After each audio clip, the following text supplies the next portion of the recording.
Assalomu alaykum YouTube kuzatuvchilarimiz va Usta Ravshan kanali a'zolari.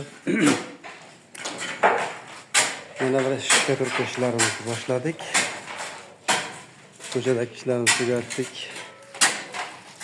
Atmosfera sokinlarni qilib bo'lib, ichkariga ishga turib to'liq ichkarilarni qo'poramiz. Oldi ayvon, uyni oldi to'liq qo'porib, mana shu ishga turib bo'ladi.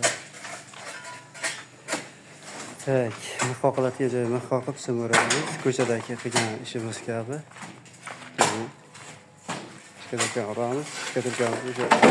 O'sha qaytib o'tgan 75 ming so'mdan qo'porib urilishi. Mana ko'chamizning ishkadorkasi bitgan. Sokil, atmoska hammasi bo'ldi. Atmoskamiz 30 mingdan metriga, metrga, sokilimiz 35 mingdan bo'ldi. Ishga turkamiz ham 35 mingdan kvadratiga. Bu yoqlar ham bitgan.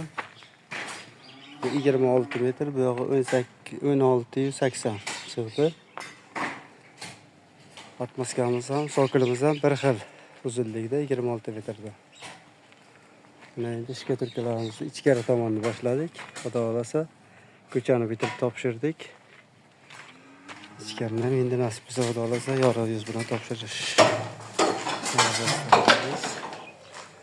Avval ishga turganimizni o'pirish jarayonini qilib.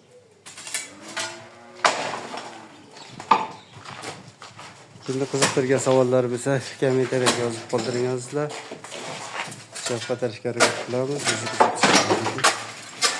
Kanalimizga yangi bo'lganlar obuna bo'lishni unutmang. Assalomu alaykum.